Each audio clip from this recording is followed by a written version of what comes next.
מה זה דיסק גולף? שמי מיכאל, בואו אני רוצה להראות לכם מה זה דיסק גולף.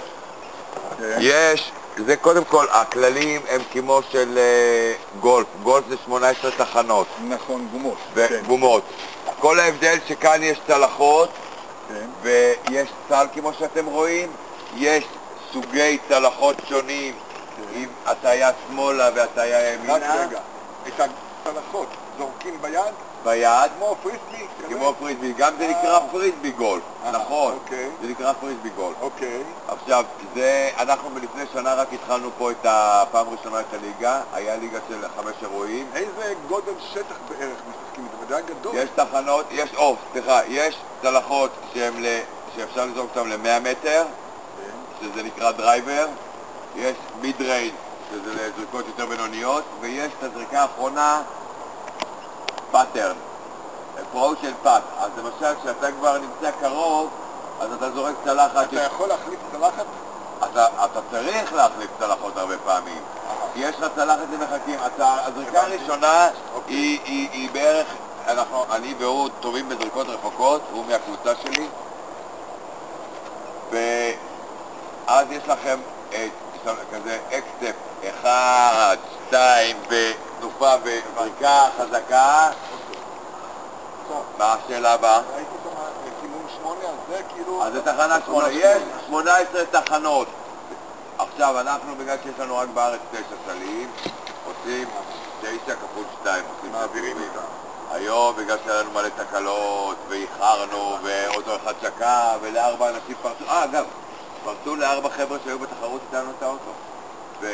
ולהולנדי אחד שבא לשחק איתנו, גרבו את הלפטופ. והודעתם במשטרה? אני לא יודע אם הם הודיעו. בואנה, הם ביצעו, בואנה. אני לא ידעתי, אני לא מאמין. אתה יודע, אנחנו באים לשחק פה גולף.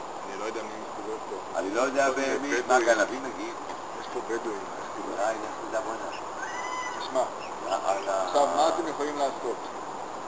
בואנה, אתה היית מתאים, לפני שאני רואה אותך, להיות הקאובוי, השריף של המקום, שלא יגנבו, הוא מכיר כל מקום, יש לו סוס, הוא איש שריף ישראל היפה. אגב, אני מיכאל, אני גם בין 10 הטובים בעולם בהטלת בומרנג, מעבר לדיסקוף שלקחתי את הליכוד של שנה שעברה.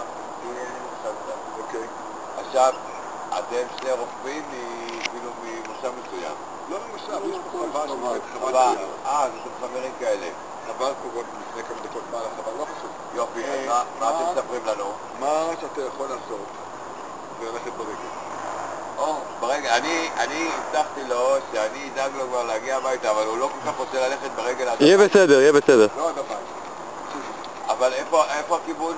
הכיוון הזה... בוא'נה, זה מוביל אותנו לכביש 4? כן. ואז אפשר, אם אני הולך כל הזמן ישר, ויש לי, כאילו אין לי מחסומים, יש קדות, אני לא עולה על גידולים של אף אחד. שום מחסומים, שום גידולים. הולך דוך ישר. לא. לך בדרך. הזאת, אתה רואה אותו פה? דרך? שביל. כן. קצת עולה, ואחר כך הולך קצת שמאלה, ופשוט תלך איתה מערבה, בשלב מסוים... מה זה מערבה? איפה הים עכשיו? לא, סליחה, מזרחה, ואתה צריך להגיע בסוף צמוד לתחנת דלק דוב. אוקיי. על כביש 4. אוקיי, וכמה זה 20 דקות הליכה, חצי שעה? כן, לא יותר מחצי שעה. אין בעיה.